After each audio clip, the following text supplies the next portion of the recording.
So in today's edition of Straight No Chaser, where I talk to you about hot button topics that are going on in the world of politics, relationships, and sports, I want to talk to you about something that occurred this past weekend during an NFL game, and that was the incident in which Aquib Talib of the Denver Broncos snatched off Michael Crabtree's gold chain during the middle of a game.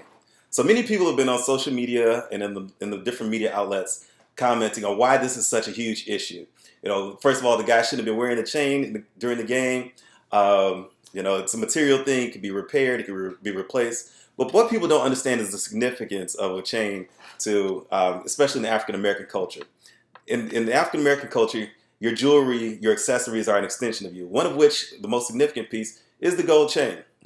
In this case, it's the gold chain. It could be platinum, it could be silver, any platinum, silver, gold. But the reality of it is, a gold chain represents who you are. And in some instances, it represents your clique, your affiliation, or it can have a sentimental value.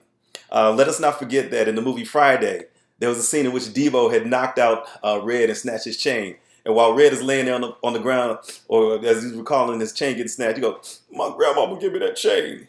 So chains are huge in the African American community. What about the Boondocks? Riley had his chain from his crew, Lethal Injection. And with that group, it was a significance of who they represented. It stood for something. It was an extension of Riley. It was the part of the group. It was part of the clique. And when Riley got his chain snatched, who did he have to call to help him get it back? His posse from Lethal Injection. That's right. Riley even had to make some exceptions to get his chain back, because in the black community, getting your chain snatched is a sign of disrespect. It's a sign of weakness. And the fact that Michael Crabtree didn't do anything to retaliate, even in the football game, unlike basketball, basketball, you push, you shove, there are flagrant fouls, there are ejections, technicals, things like that.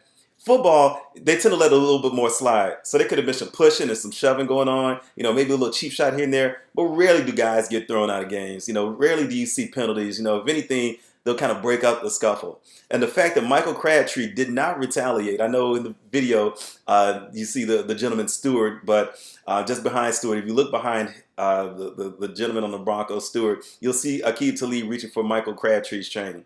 The fact that he didn't do anything, that he didn't retaliate, it's being viewed as a sign of weakness. In the football, you have the most violent of sports, the most, I like to refer to it as the Neanderthal gene, the most barbaric, so to speak, the most gladiator type of atmosphere where bravado and machismo reign supreme. And the fact that Michael Crabtree didn't do anything, it didn't bode well for his image.